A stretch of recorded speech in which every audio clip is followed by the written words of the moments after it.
Grandfather's Clock. That's a classic. This is Stephen Seifert. Welcome to another installment of this diary. Haven't made an entry in a bit here. Thought I'd knock one out this morning. I'm focused on this 1-3-5 tuning again. Notice I don't have a 1.5 fret. I do have a 6.5. Did I use the 6.5? I don't think I used it. So I don't even need the 6.5 to play in this tuning. It helps though. And I did some chromatic things, you know. I've talked about this before, but just to catch you up real quick. You know, we're usually in DAD. And love that tuning. It's my main tuning, you know. Love to capo it. But we've got these alternate tunings, and this is one of them. You know, we used to play in DAA quite a bit back in the day. If you take DAA and lower the middle string to an F sharp, you end up with D, F sharp, A. Part of me doesn't want to go there to this tuning, but there's certain songs where you need some extra notes, and I think it's a good solution. I remember when someone would play in a different tuning when I was new to Dulcimer, and it was disheartening for me. Like, oh gosh, here they go. You know, I really had a strong desire for the person I was watching and learning from to be doing things pretty much the way I was doing them. You know, same type of instrument, same fret pattern. So if you have trouble relating to this, I get it. But I think when I met David Schnoffer and realized he used different tunings and different capo positions, that's when I got enamored with it all. And that's when it started to become worth the effort. I think if you get used to 2 or 3 different tunings, you really... a lot of the resistance to all of it really starts to dissipate. And I don't think, you know, I don't know that I'll ever know anything as well as I know DAD, but I don't need to. And sometimes I get bored with things, you know. A lot of people, well, we all do from time to time. You get tired of the thing you know real well, and you need something different. For me, that's been different instruments often, different styles of music, maybe obsessing over different players and really studying what they do. But you certainly can make an argument that you might as well take the same instrument, you know, instead of going to the harmonica for a little while, go to a different tuning for a little while. And this is a good one. I'm going to cover the same thing sometimes, just from a different angle. I do want to remind everyone that David Schnoffer mentioned this tuning to Rob Barrett, and then he really ran with it. Rob did. And I started looking for patterns on this thing. You know, it's tuned D, F sharp, A. That's like DAA. So if you know how to play a melody in DAA, you can just do drone style, you know.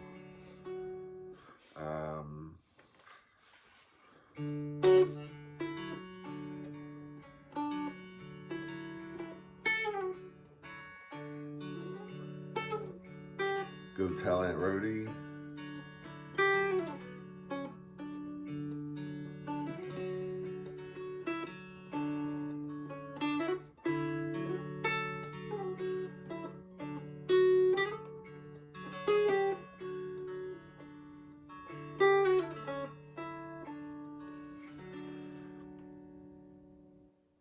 It sounds a little different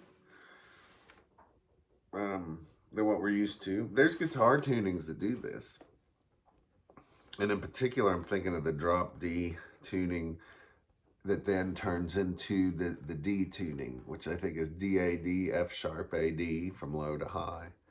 There's a G tuning on the guitar, from low to high, D, G, D, G, B, D. Hawaiian slack key guitar, slide playing. Some of the early blues players did this. They would tune to a chord.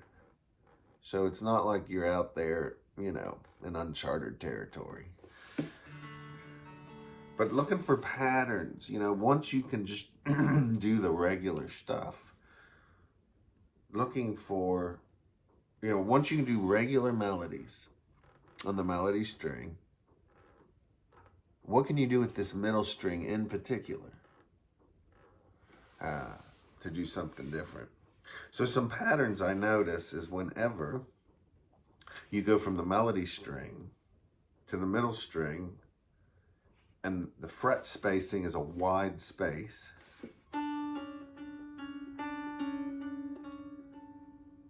you get two notes that are a whole step apart. If you don't know about whole steps and half steps, a half step on the piano is the smallest distance you can travel.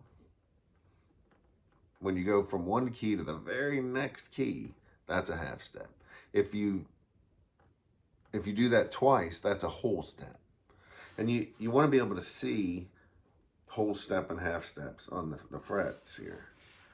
The big spaces are whole steps. So if you traverse a big space, that's a whole step. If you traverse a big space, so you start and you move across a big space, you just went a whole step. And a whole step is two half steps. Here's a place where you can see two half steps. If you start here and traverse two small spaces, that's two half steps. You just went a whole step. If you traverse a single small space, that's a half step. Look right here. If I traverse, I always think of traveling across the Arctic with a dog sled. If you traverse the small space to get to the next note, you had to pass over a small space. Now, I guess someone could say, well, you didn't quite pass over that. That's right. But to get from here to here, I did have to move across the small space. So one thing I noticed in this tuning, if you traverse that big space and you go from the melody string to the middle as you're traversing, you go down a half step.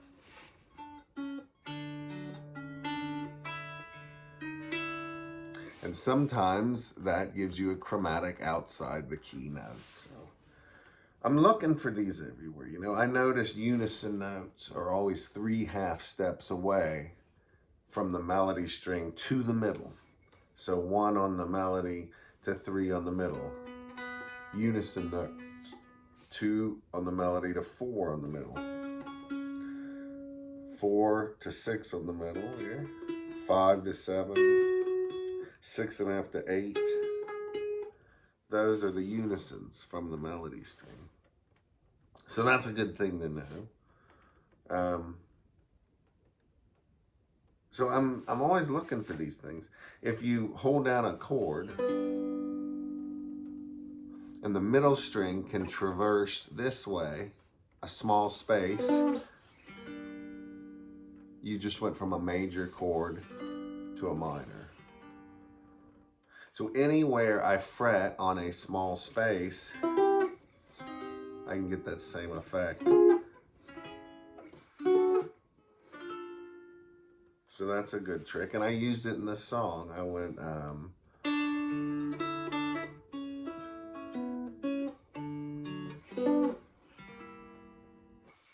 something like that.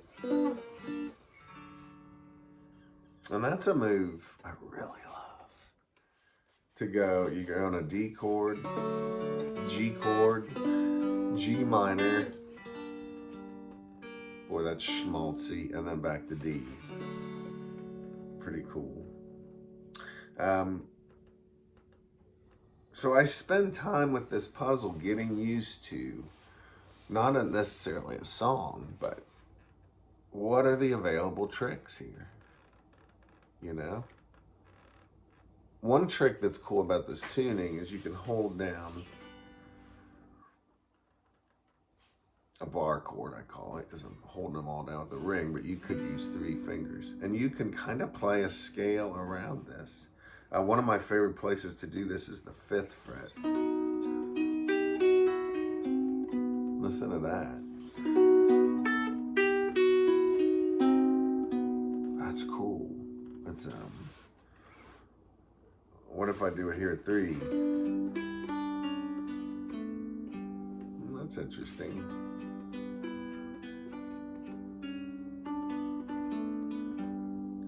And some of these will be outside the key.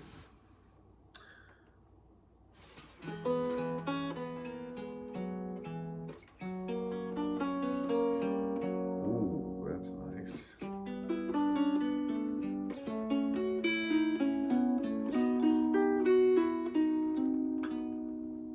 You can play a bit of a scale without moving around very much. So I'm always searching for what's a movable idea. Think of that. I should have said that first. What's a movable idea in this tuning or any tuning? What's something that produces a certain effect and I can move my hand around and do that same thing in different places? And inevitably, these things are going to come in handy when I'm working up an arrangement or trying to pick out a tune or something. Here's something I figured out the other night about this tuning. Let's see. So this is key of D major. Here's a D chord.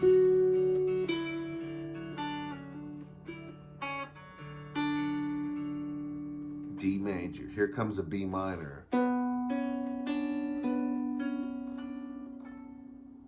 This is a neat sound. That's the B, the C sharp, and the D ringing together. Bass, middle, melody, 5, 4, 3. Well, this is a movable idea for a minor chord. Anytime I start on the bass and then traverse a whole step and end up on the middle, and then traverse a half step and end up on the melody, where's another place where this works? Well, no, Steve, that's not exactly the same idea. But actually it's a movable idea that sometimes is major and sometimes is minor, and I just got that into my head just now. This is when I get excited and I go, well, wait a minute, what if I move this everywhere, what sounds do we get?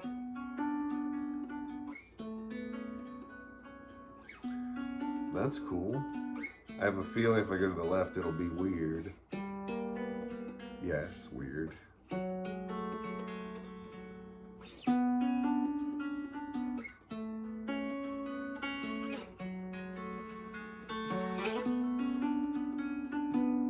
I'm reminded of something that supposedly Louis Armstrong suggested to someone.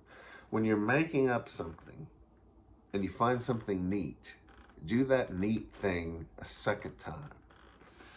So you take this idea,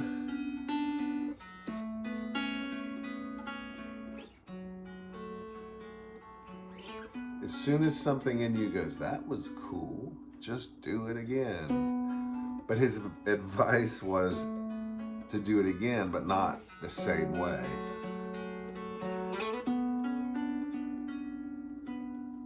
So I mostly changed the picking in the right hand. Where else can I move this? What's this do? I don't like that. How about this one? There we go.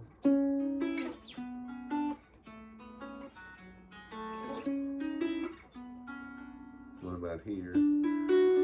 That's major. So what's the difference between the minor one and the major one? Whole, half versus, I still don't get it. Whole, whole, half versus whole, half, whole. Whole, half. I'm having a hard time thinking. And this is what I like about the dulcimer, or learning anything. I actually like the struggle. I don't know why. I don't always love the struggle, but generally I like it because there's always a treasure on the other side of it. If I can get to it, I'm not thinking right here. I'm convinced. So hold this, hold this. I said it wrong earlier. Makes me want to restart the video. On this minor one we've been working on, it's whole, whole.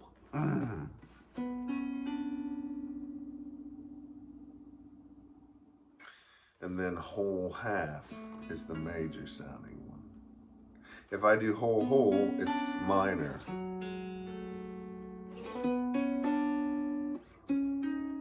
Yeah, the whole, whole is minor. Come on, Seifert.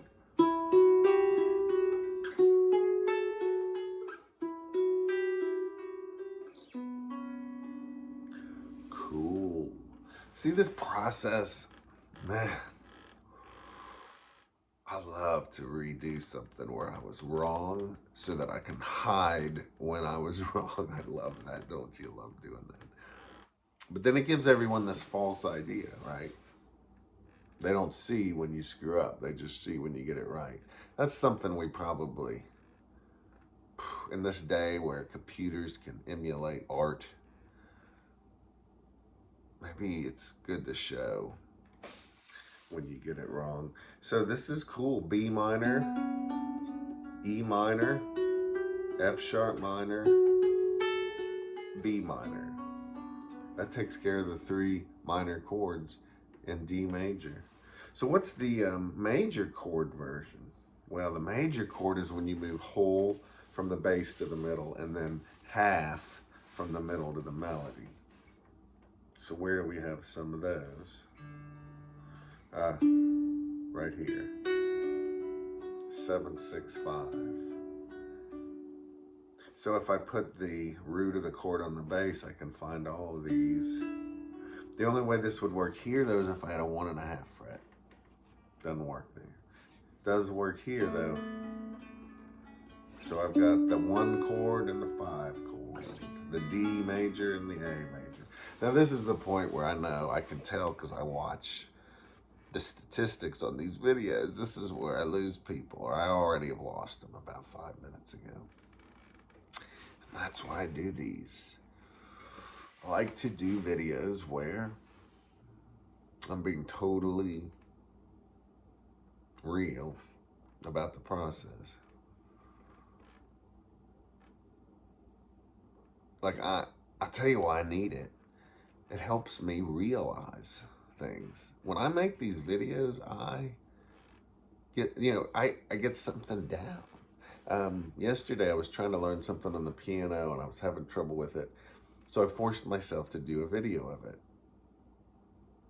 Now that video doesn't necessarily have to go to anyone ever, but whatever I have to do to get that little snippet right, it seems like that locks me into the idea.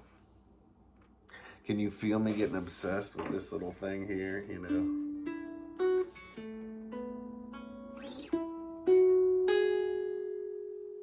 Huh. So anyway, I've been working on When I'm 64 by the Beatles. You can make a case for the 1.5 fret with this tuning, but I'm always trying to figure out how to do things without the 1.5 fret, because I can always get my chromatic that has all the frets. How many dulcimers can I have? I don't, I know I love the dulcimer without a 1.5. So every time I find an instrument I like, do I need to get 3 versions of it? Really, 4. 4 versions of every dulcimer. Listen, this is crazy. I need my DAD without a 1.5, my DAD with the 1.5, my DAD chromatic, and then my DAD strung up and intonated for the DAA tuning so that I can drop down into DF sharp A. I don't want 4 dulcimers. So if I have to pick one, it's just like this. And to tell you the truth, I'm hoping Terry McCafferty's gonna make one for me soon without a 6.5 fret. So now we're up to 5 dulcimers. It's if I only had to have one, this is the best compromise.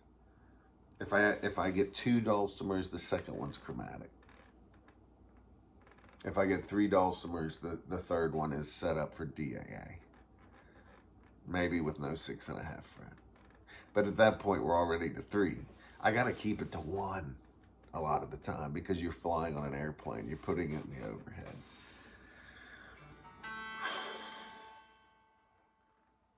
Anyway, back to When I'm 64 by the Beatles. If I had a 1.5 fret, I wouldn't need to do this awkward string bend. Let's see.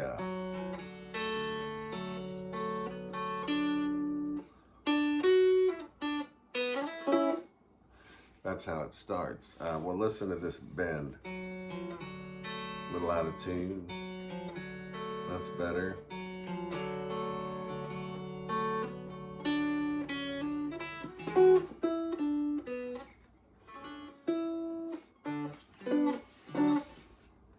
Something like that. I want to play this for the upcoming Quarantine Dulcimer Festival concert. So many times I play the same darn stuff I've been playing for years. I always try to play it different. You know, I've talked about how each one of these is like a blank canvas that I get to... I do think of Bob Ross a lot, how he would just paint the same kind of scene, but always different, something new all the time. But whew, I remember when I would see David Schnaufer and he'd do something new. Boy, I thought that was exciting. So I've been working on tunes. Last night I was working on Our Love Is Here to Stay. But When I'm 64, I've also been really working on that. And I gotta do that string bend.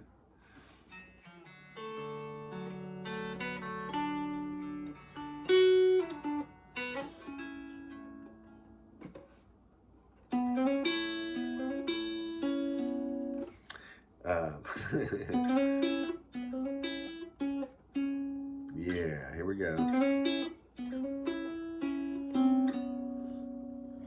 And then,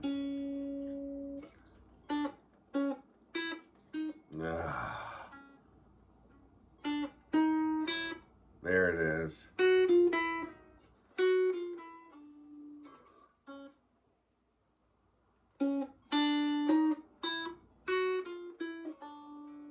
Let's try again.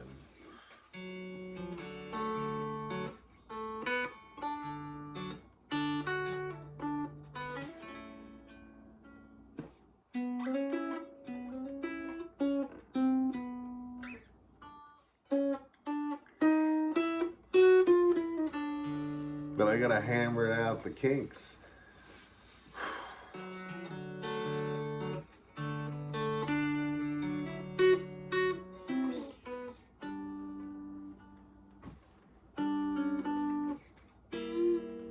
There's another place I really think I need to bend.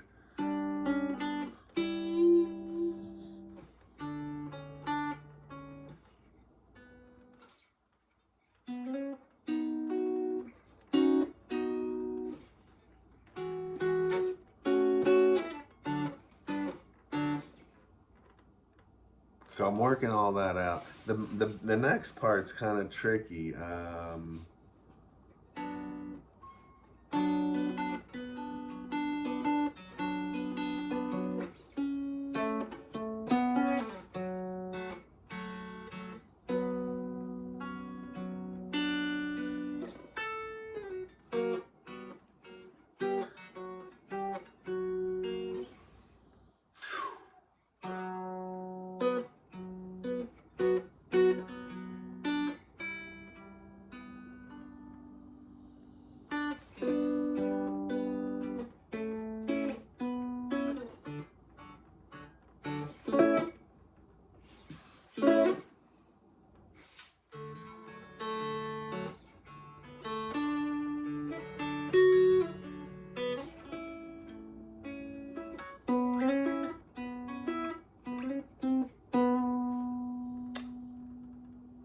can't ever get this part right.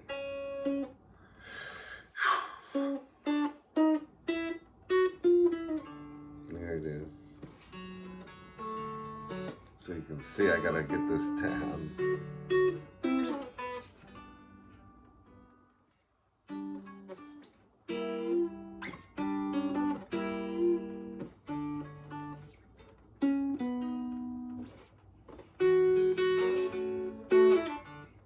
And then it's gotta end.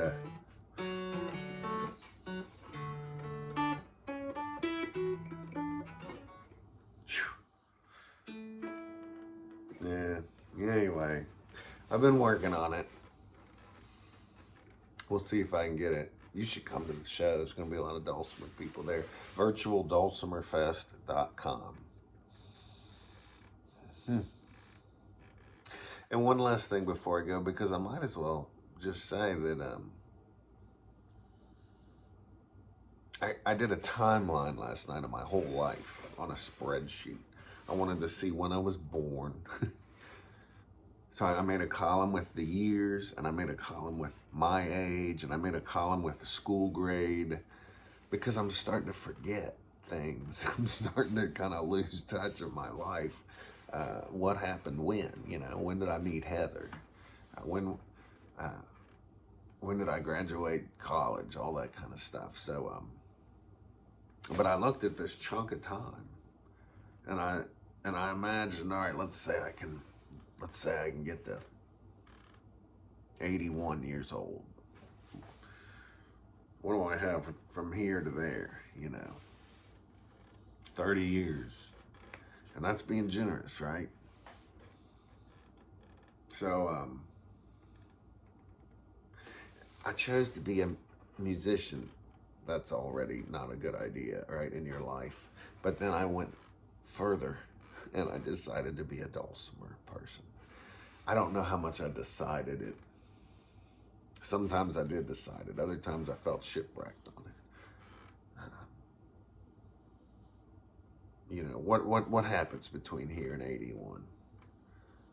Maybe I live to 61, 71, 91, 101. I don't know.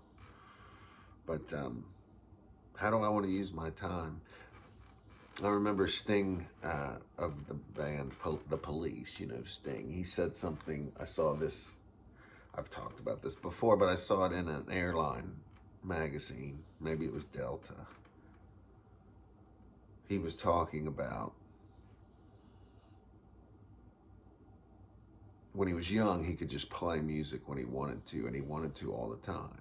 But now that he's older, he finds to get that same kind of playing in, which is very fruitful, it requires much more self-discipline now. I find that to be true to some extent, you know. Sometimes this is a job. I would say at least 60% of the time, this is something you got to go to work on. But I want to clean some stuff up, because when you are a musician your whole life, when you're a Dulcimer player your whole life, which is insane, who does that? You know, I think it comes with regrets. It comes with poor decisions. And so it comes with bad habits.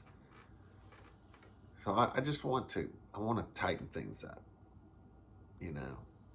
I want to focus more on the art, the things that I do well or seem to, and just get better at being healthy and doing the basics, sleeping, eating, water, you know, being smart with money. You know, not just buying every new tuner that comes out, you know. Live with what you've got, make it work. Fix things when they get broken, that kind of stuff. So anyway, I think it's good that I'm entering into this phase. So I encourage you to do the same, and enjoy your Dulcimer. I'll see you guys later.